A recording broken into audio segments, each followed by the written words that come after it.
Diesel ధరలు త్వరలో తగ్గే అవకాశం ఉందని పెట్రోలియం మంత్రి హర్దీప్ సింగ్ పూరి సూచించారు.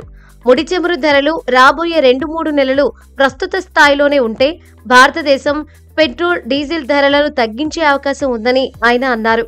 భారతదేశం వివిధ దేశాల నుండి ముడి చమురును దిగుమతి చేసుకోవడానికి ప్రయత్నిస్తోందని ఆయన పేర్కొన్నారు. మన దగ్గర తగినంత చమురు ఉంది.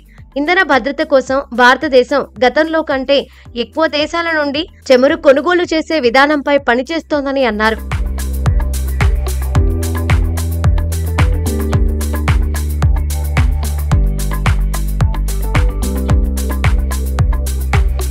భారతదేశం తన ముడి చమురు దిగుమతి నెట్వర్క్ను గతంలో కంటే విస్తరించిందని పూరి అన్నారు. భారతదేశం ఇప్పుడు 27 దేశాల నుండి కాకుండా 40 దేశాల నుండి చమురును దిగుమతి చేసుకుంటోంది. చమురు మార్కెట్ వృద్ధిలో 16% భారతదేశం నుండే వచ్చిందని కొన్ని నివేదికలు ఇది 25% వరకు పెరగవచ్చని చెబుతున్నాయి. రష్యా నుండి చమురు కొనుగోలు చేసే దేశాలపై ద్వితీయ ఆంక్షలు విధించే అమెరికా బెదిరింపుపై పూరి మాట్లాడుతూ ప్రపంచంలోని మొత్తం చమురు ఉత్పత్తిలో రష్యా 10% వాటాను కలిగి ఉందని అన్నారు.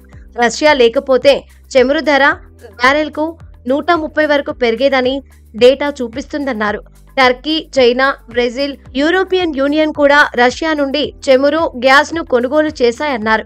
గత వారం రష్యా నుండి ముడి చమురు కొనుగోలును కొనసాగించడం వల్ల ప్రపంచ ఇంధన ధరలు స్థిరంగా ఉండవచ్చని, లేకుంటే రష్యా నుండి చమురు దిగుమతులను నిలిపివేసి ఉంటే ముడి చమురు ధర బ్యారెల్కు 120 నుండి 130కి చేరుకునేదని మంత్రి అన్నారు.